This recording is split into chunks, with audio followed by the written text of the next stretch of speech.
Hi යාළුවනේ ඉතින් කොහොමද අද අපි අරන් ආව කෑම එක ඇත්තටම අට්ටම රස ඒ වගේම ගොඩක් විශේෂ කෑම එකක් ගමේ කෑම එකක්. ඉතින් මේකේ රස ගොඩක් අය දන්නව ඇති කාලා ඇති. මම නම් ගොඩක් ආසම කෑම වේලක් තමයි මේ අපේ පුංචි කුස්සියේ හැදුණු මේ කෑම එක ඉතින් උඩරට විදිහට හදලා තියෙන්නේ. කියන්නේ ඒ පැතිවල හදන විදිහට උඩරට පැත්තට ආවේනික විදිහට හදලා තියෙන්නේ. අපි බලමු මොනවද තියෙන්නේ කියලා.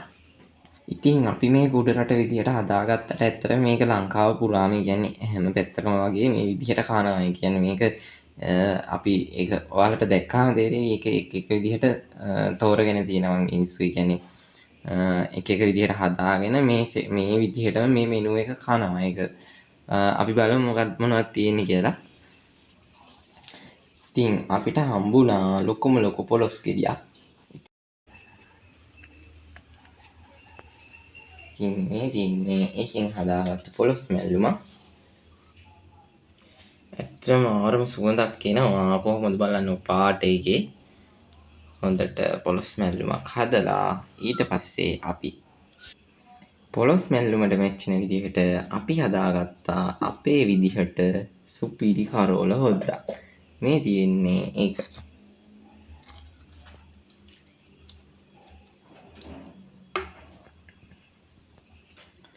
ඊට පස්සේ මේ දෙකටම මැච්චෙන විදිහට මිරිස් කරලක් බෙදගත්තා. හොඳට ලුණු වතුරේ පෙඟෙන්න දාලා තමයි තියෙන්නේ මේවා.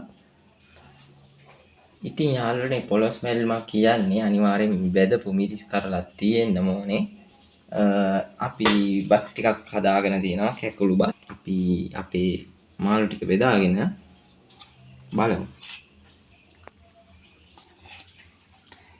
මේ කෑම එකට ඒ කියන්නේ අපේ මේ පොලොස් මැල්ලුමටයි කරවල හොද්දටයි මේ ඒ ටිකට ගැලපෙන්නේ ඇත්තටම කැකුළු හාල් කැකුළු බතක්.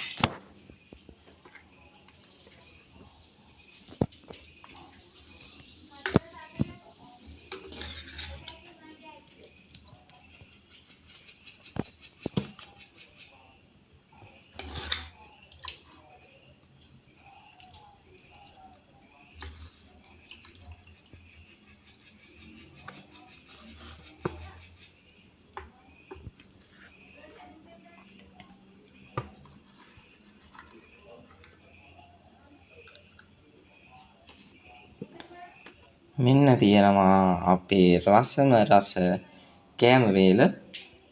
ඇත්තටම රසයි ඒක කෑවේ නැතුණාට කියන්න ඕනේ රසයි. සුවඳින්ම කියන්න පුළුවන් ඒකේ රස කොහොමද කියලා. ඉතින් මේ වගේ රස කෑම වේල ලංකාවේ තියෙන ඇත්තටම පිටරට මිනිස්සු ඇත්තටම මේ වගේ කෑම වලට ගොඩක් ආසයි. දැන් වර්තමානයේ ට්‍රෙන්ඩ් එකක් වෙලා තියෙනවා ඒක. ඒ කියන්නේ ගමේ විදිහට උයලා ඒක මේ ගොඩක් දියුණු වෙලා තියෙනවා. දැන් ඒක හොඳයි. ඉතින් අපේ ලංකාවේ මිනිස්සුන්ට ගොඩක් හොඳයි. ඉතින් මේ වගේ ලස්සන රසම රස කෑම වීඩියෝ එක්ක අපි දිගින් දිගටම එකතු වෙනවා. ඉතින් අපේ උඩරටිය channel එක තාම subscribe කරලා නැත්නම් subscribe කරලා අපේ උඩරටිය Facebook channel එක page එකත් follow කරලා අපිට like comment දාලා අපිත් එක්ක එකතු වෙන්න. ඉතින් මේ වගේ රස කෑම එකක් කාලා බලන්න කියලා ඔයාලටත් මම ආරාධනා කරනවා. අද අපේ වීඩියෝ එක ඉවර කරන්නයි හදන්නේ. ගිහින් එන්න.